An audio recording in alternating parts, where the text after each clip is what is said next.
सभी को सरकारी जॉब। विजिट कीजिए अभी रोजगार की खोज.com विजिट करें अभी www.rozgarkikoj.com।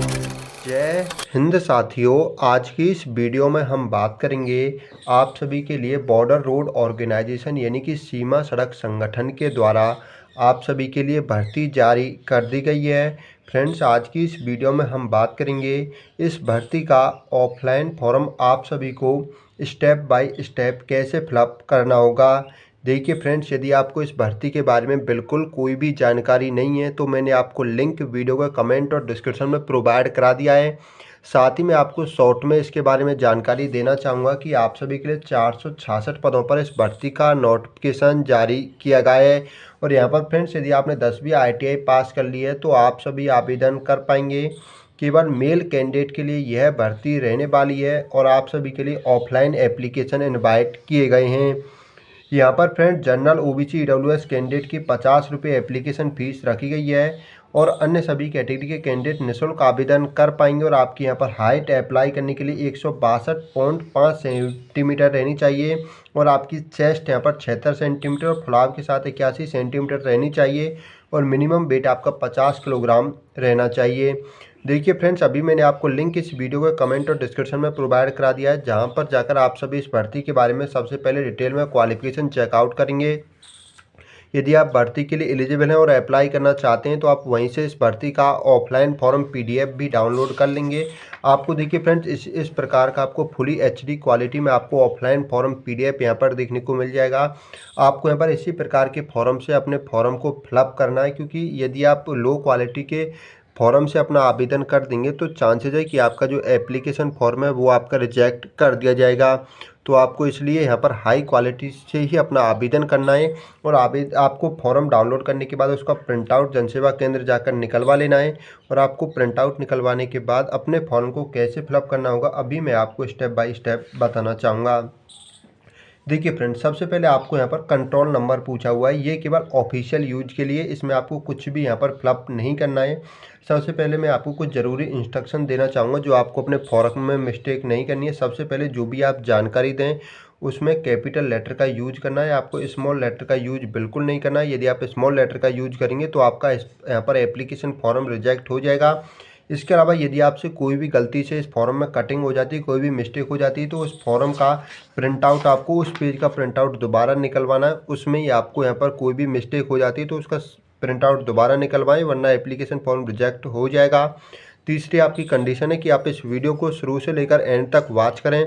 जैसे जैसे मैं आपको समझाता चलूँ उसके बाद ही आप उसमें अपने फॉर्म में जानकारी लिखें। वीडियो को बिल्कुल भी स्किप ना करें, वरना आपके एडमिट कार्ड आने में दिक्कत हो सकती है। सबसे पहले फ्रेंड्स, आपको यहाँ पर नेम ऑफ द पोस्ट यानी आप सभी अपने फॉर्म को यहाँ पर किस पोस्ट के लिए अप्लाई कर रहे हैं। जैसा कि आप सभी जानते हैं, आप सभी के लिए draftsman, supervisor, turner, machinist, driver, mechanical transport, driver, road roller, operator, ex machinery की आपकी पोस्ट रहने वाली है। आप यहाँ पर जिस भी पोस्ट के लिए अप्लाई कर रहे हैं उस पोस्ट का यहाँ पर नाम लिखेंगे। इसके बाद आपसे पूछा हुआ है serial number of post advertisement. देखिए फ्रेंड्स, मैं आप सभी को बताना चाहूँगा, यदि आप ड्राफ्टमैन के लिए अप्लाई कर रहे हैं तो आपका सीरियल नंबर 1 है, सुपरवाइजर का 2 है, टर्नर का 3 है, मैकेनिस्ट का 4 है, ड्राइवर मैकेनिकल ट्रांसपोर्ट का सीरियल नंबर 5 है, ड्राइवर रोड रोलर का सीरियल नंबर 6 है, ऑपरेटर एक्स मशीनरी का सीरियल नंबर 7 रहने वाला है। तो आप जिस भी यहाँ पर पोस्ट के लिए अप्लाई करें उसका सीरियल नंबर क्या है वो आप सभी यहाँ पर लिखेंगे। इसके बाद आप सभी अपने फॉर्म को किस कैटेगरी के लिए अप्लाई करें उस कैटेगरी के नीचे जस्ट आपको राइट टिक का चिन्ह लगा देना है। और यहाँ पर आप सभी को अपना एक पासपोर्ट साइज फ़ोटो चिपकाना है जो आपका 1 महीने से पुराना नहीं होना चाहिए। और पासपोर्ट साइज फ़ोटो चिपकाने के बाद पासपोर्ट साइज फ़ोटो के ऊपर आप सभी को इस प्रकार फ़ोटो चिपकाने के बाद आप सभी को इसके ऊपर इस प्रकार अपने सिग्नेचर कर देने हैं। इसके बाद यदि आप एक्स सर्विसमैन हैं तो आपको अपनी लेंथ के बारे में जानकारी देनी कि आपने कितने ईयर की सेवा दी है। यदि आप एक्स सर्विसमैन नहीं हैं तो आप सभी इसको खाली छोड़ देंगे। इसके बाद 5 नंबर ऑप्शन में देखिए फ्रेंड्स, आपसे वेटेज मार्क्स पूछे हुए हैं। देखिए आपको यहाँ पर सबसे पहले यहाँ पर जो भी आपकी 10th की परसेंटेज है उस 10th की परसेंटेज के बारे में आप सभी यहाँ पर लिखेंगे। इसके बाद फ्रेंड्स, यदि आप एडिशनली क्लेम्ड करना चाहते हैं तो मैं आप सभी को बताना चाहूँगा। देखिए फ्रेंड्स, यदि आपके पिताजी आपके यहाँ पर रिटायर्ड हैं GRE पिन BRO से तो आपको यहाँ पर 15 आपको लिखना है। इसके बाद यदि आप NCC का आपके पास C सर्टिफिकेट है तो आपको यहाँ पर 10 लिखना है। यदि आपका यहाँ पर एनसीसी का बी सर्टिफिकेट है तो आपको यहाँ पर 5 लिखना है। यदि आप यहाँ पर सर्विंग है जीआरपीएफ पर्सनल में तो आपको यहाँ पर 15 लिखना है। इसके अलावा आप एक्स सर्विसमैन के बेटे हैं तो आपको यहाँ पर 3 लिखना है। यदि आपके पास स्पोर्ट कोटा का सर्टिफिकेट है स्टेट, डिस्ट्रिक्ट या यूनिवर्सिटी लेवल का तो आपको यहाँ पर 5 लिखना है। यदि आप कैजुअल पेड लेवल यानी आप सीपीएल लेवर हैं तो आपको यहाँ पर 10 लिखना है। यदि फ्रेंड्स इनमें से आप कोई भी नहीं है तो आपको सीधा, जैसे मैंने यहाँ पर इस कॉलम में 74 लिखा हुआ है तो यहाँ भी 74 लिख दिया है। यदि आप इनमें से कोई हैं तो आप अपनी दोनों परसेंटेज को जोड़ के आप सभी को यहाँ पर लिख देना होगा। यदि आपके यहाँ पर आपके पास कोई भी यहाँ पर इनमें से सर्टिफिकेट नहीं है तो आपकी जो 10th में परसेंटेज है सेम परसेंटेज आप यहाँ पर लिखेंगे। यदि आप माइनॉरिटी कम्युनिटी से बिलोंग करते हैं तो आप यहाँ पर यस लिखेंगे, वरना आपको नो लिखना है। यदि आप बिलोंग करते हैं तो आपका यहाँ पर क्या धर्म है, मुस्लिम, क्रिश्चियन, सिख, बुद्धिस्ट, यहाँ पर जो भी आपका धर्म है उसके बारे में जानकारी दे देंगे। यदि आप यहाँ पर नो लिखते हो तो आपको यहाँ पर कोई भी जानकारी नहीं देनी होगी। इसके बाद यदि आप अप्लाई करें ईडब्ल्यूएस कैटेगरी से तो आपको यहाँ पर नो के सामने आपको सही का टिक का चिन्ह लगाना है, वरना आपको यस के सामने लगाना है। इसके बाद आपका नाम क्या है, देखिए आपको यहाँ पर याद रखना है जो भी आप जानकारी दें सबसे पहले कैपिटल लेटर में दें, और एक लेटर आपको एक ही आपको यहाँ पर कॉलम में आपको यहाँ पर लिखना है। जो भी आपका नाम है सबसे पहले बिल्कुल क्लियर क्वालिटी में आपको नाम। इसके बाद यदि आपका नाम यहाँ पर डबल स्टेप में है तो आप सभी बीच में यहाँ पर एक डिब्बा खाली छोड़ेंगे नहीं, एक कॉलम खाली छोड़ेंगे। इसके बाद जो भी आपका लास्ट नेम है आप सभी अपना लास्ट नेम लिख देंगे। इसी प्रकार आपको अपना यहाँ पर फादर नेम लिखना है। इसके बाद आपकी डेट ऑफ बर्थ क्या है, दिन में, मंथ में और ईयर में आप सभी को अपनी 10th की मार्कशीट के अकॉर्डिंग यहाँ पर डेट ऑफ बर्थ लिख देनी होगी। देखिए फ्रेंड्स, यहाँ पर permanent home address with pin code के साथ में लिखना है और यहाँ पर आपको present postal address with pin code के साथ में लिखना है। मैं दोनों में आपको 1 सेकंड में डिफरेंस बताना चाहूँगा।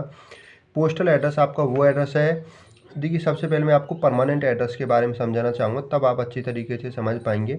परमानेंट एड्रेस वो एड्रेस होता है जो आपके आधार कार्ड में एड्रेस लिखा हुआ है, यानी जो आपके डॉक्यूमेंट में एड्रेस है वो आपका परमानेंट एड्रेस कहलाता है। इसके अलावा प्रेजेंट एड्रेस वो है जहाँ पर आप वर्तमान में रह रहे हो, नहीं जो आपके डॉक्यूमेंट में एड्रेस है वहाँ पर आप सभी अपना एडमिट कार्ड नहीं मंगाना चाहते और कहीं मंगाना चाहते हैं तो आप उस एड्रेस को यहाँ पर आप सभी लिख सकते हैं।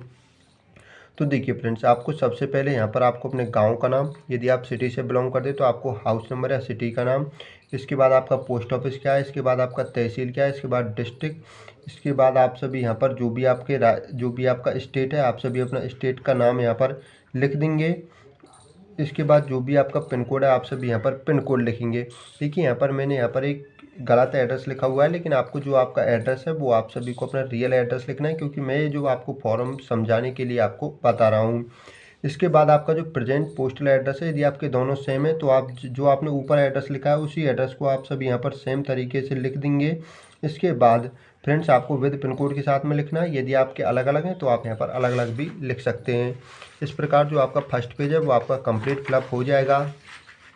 इसके बाद आपको यहाँ पर सेकंड पेज को फिलअप करना है, जिसमें आपको सबसे पहले यदि आप जनरल, ओबीसी या ईडब्ल्यूएस कैटेगरी से बिलोंग करते हैं तो आप सभी को पता होगा कि आपको यहाँ पर 50 रुपये की फ़ी का पेमेंट करना है।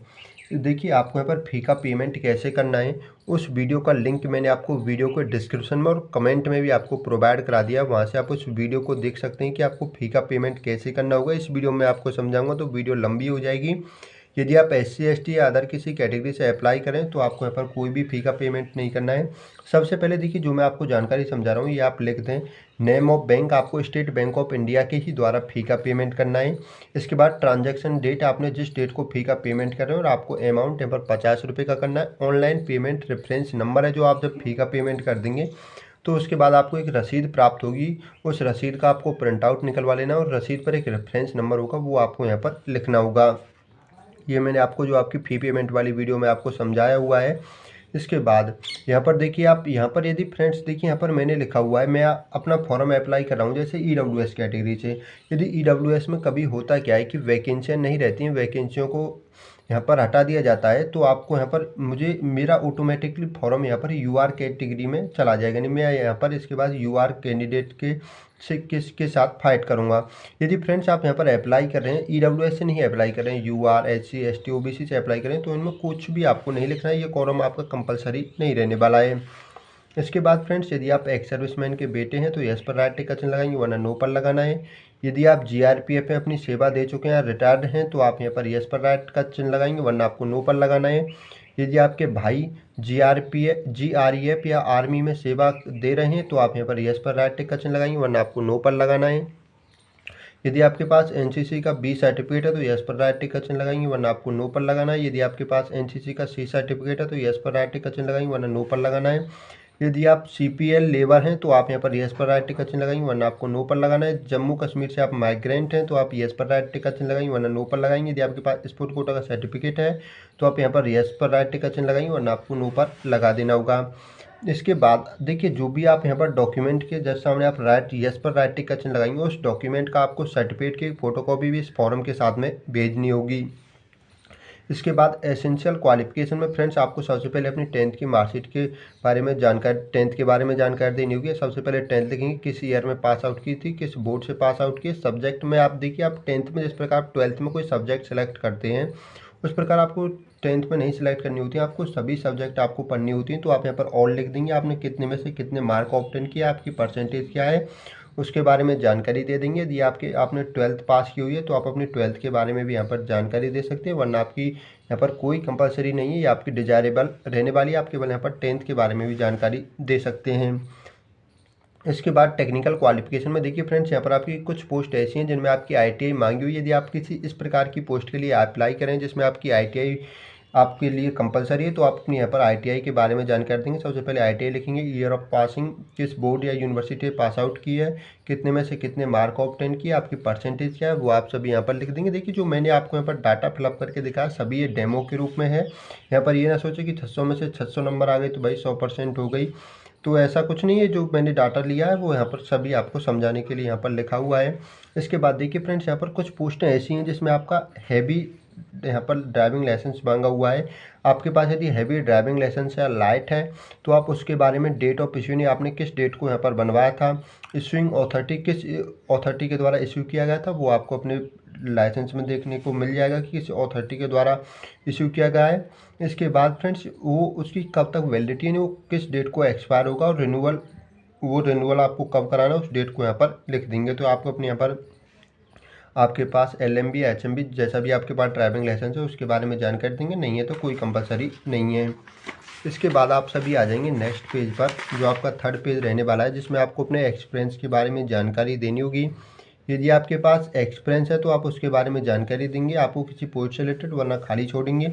यदि आप BRO में लेबर के रूप में काम कर चुके हैं तो आप उसके बारे में जानकारी देंगे, कब से कब तक आपने किस यूनिट में काम किया। यदि आपने आज तक का कोई काम नहीं किया तो आप इसको खाली छोड़ेंगे। इसके बाद आप सभी अपना कॉन्टैक्ट नंबर लिखेंगे जो आपके आधार कार्ड से लिंक है। इसके बाद आप सभी को अपने यहाँ पर आधार कार्ड नंबर लिखना है, अपनी एक कॉन्टैक्ट ईमेल ID यहाँ पर कैपिटल लेटर में लिख देंगे। इसके बाद आप सभी अपना फॉर्म कहाँ से अप्लाई करें, उससे आपने गाँव या सिटी का नाम, आज की डेट, अपना यहाँ पर लेफ्ट हैंड थंब इम्प्रेशन लगाएंगे। सिंपली आप सभी पेन के माध्यम से इस प्रकार करके आप यहाँ पर लगा देंगे। इसके बाद आप सभी को अपने यहाँ पर सिग्नेचर कर देने होंगे। इसके बाद आ जाएंगे आप एडमिट कार्ड वाले पेज पर। सबसे पहले आप अपने फॉर्म को किस पोस्ट के लिए अप्लाई करें उस पोस्ट का नाम। इसके बाद आपको अपने पर फ़ोटो चिपकाना है। फ़ोटो चिपकाने के बाद फ़ोटो के ऊपर आपको अपने सिग्नेचर नहीं करने, इसको आपको सेल्फ अटेस्टेड नहीं करना है। इसके बाद आपको अपना नाम, फादर नेम, और देखिए फ्रेंड्स, आपने जो एड्रेस यहाँ पर लिखा हुआ है, जो आपका प्रेजेंट पोस्टल एड्रेस है, यही एड्रेस आपको सेम यहाँ पर लिख देना है। इसके बाद यहाँ पर अपने सिग्नेचर करेंगे, फिर से आप सभी लेफ्ट हैंड का थंब इम्प्रेशंस लगाएंगे। बस आपको इतना ही करना है। ये जो आपके रहने वाले हैं रिटन टेस्ट फिजिकल के लिए रहने वाले हैं, इन पर आपको कुछ नहीं करना है, बस पहले वाले पर आपको अपने सिग्नेचर और लेफ्ट हैंड थंब इम्प्रेशंस लगा देने होंगे। देखिए फ्रेंड्स, इस प्रकार आपका BRO का जो एप्लीकेशन फॉर्म है वो कंप्लीट फिलअप हो जाएगा। अभी मैं आपको कुछ डॉक्यूमेंट के बारे में जानकारी देना चाहूँगा कि आपको कौन कौन से डॉक्यूमेंट की यहाँ पर फोटोकॉपी करवानी है। सबसे पहले आप जिस भी क्वालिफिकेशन से अप्लाई कर रहे हैं, 10th से, ITI से, 12th से, तो उस क्वालिफिकेशन सर्टिफिकेट की फ़ोटोकॉपी करवा लेंगे। इसके बाद यदि आप ड्राइविंग लाइसेंस से आवेदन कर रहे हैं, आपके पास ड्राइविंग लाइसेंस है भी, तो उसकी फ़ोटोकॉपी करवा लेंगे। यदि आपके पास जन्म तिथि प्रमाण पत्र है तो उसकी फ़ोटोकॉपी करवा लेंगे, वरना कोई कंपलसरी नहीं है, आप 10th की मार्कशीट साथ में भेजेंगे। इसके बाद यदि आप अप्लाई करें OBC SC ST कैटेगरी से तो अपनी जाति की फ़ोटोकॉपी करवाएंगे। EWS कैटेगरी से अप्लाई करें तो EWS सर्टिफिकेट की फ़ोटोकॉपी करवाएंगे। इसके बाद देखिए, यदि आप जनरल OBC या EWS कैटेगरी से अप्लाई करें तो आपको जो फ़ी पेमेंट रसीद है वो आपको साथ में उसका एक प्रिंट आउट निकलवा के साथ में भेजनी है। इसके बाद यदि आपके पास कोई एक्सपीरियंस वगैरह है तो उसकी फ़ोटोकॉपी करवा लेंगे। इसके बाद आधार कार्ड और निवास प्रमाण पत्र की आपको एक फ़ोटोकॉपी करवा लेनी होगी। सभी की फ़ोटोकॉपी करवाने के मान के चलिए फ्रेंड्स ये आपकी फ़ोटोकॉपी है। फ़ोटोकॉपी करवाने के बाद सबसे नीचे आपको अपने सिग्नेचर कर देने होंगे। यहाँ पर सभी डॉक्यूमेंट पर अपने नीचे की तरफ सिग्नेचर करेंगे। इसके बाद एक आप जब अपना फॉर्म भेजने जाएँ तो आपको बुक सेलर के पास वहाँ से आपको ये आपको 3 या 4 रुपये का एक लिफाफा मिल जाएगा, वहाँ से बाई कर लेंगे। इसके आपको टॉप में लिखना होगा, ये आपको बुक सेलर पर मिल जाएगा, आप वहाँ से एक लिफाफा बाई करेंगे। आपका लिफाफा रहने वाला है तो उसके ऊपर आपको लिखना होगा application for the post of. इसके बाद आपने अपने फॉर्म को किस पोस्ट के लिए अप्लाई किया, उस पोस्ट का नाम, एडवर्टाइजमेंट आपको सेम लिखना है 01/2024। कैटेगरी आपकी यहाँ पर जिस भी कैटेगरी से अप्लाई करें, UR SC ST OBC, उस कैटेगरी का नाम लिखेंगे। साइड में आप फ्रॉम लिखेंगे, कॉमा लगाएंगे, आपको अपना नाम, फादर नेम और आपको कंप्लीट एड्रेस आपको विद पिन कोड के साथ में और एक मोबाइल नंबर यहाँ पर लिखना है। इसके बाद एक साइड में 2 लिखना है, कॉमा लगाना है और यहाँ पर आपको जो दिखाई दे रहा है address, commandant GREF centre, Dighi camp, Alandi road, Pune Maharashtra, pin code है आपका 411015। आपको इस प्रकार अपना एड्रेस कंप्लीट आपको लिफाफा लिख आपको भरना है। इसके बाद इस लिफाफे में आप सभी को अपना जो भी ये आप सभी का BRO का जो एप्लीकेशन फॉर्म है इसको इसके अंदर रखेंगे। इसके बाद सभी डॉक्यूमेंट इसके अंदर रखेंगे। अपनी जो भी आपने डॉक्यूमेंट की फ़ोटोकॉपी करवाई सभी इसके अंदर रखने के बाद आप सभी इसको चिपका देंगे। चिपकाने के बाद आप सभी अपने पोस्ट ऑफिस में जाएंगे और इसको रजिस्टर्ड पोस्ट या स्पीड पोस्ट के माध्यम से सेंड कर देंगे। जय हिंद, जय भारत। Yeah.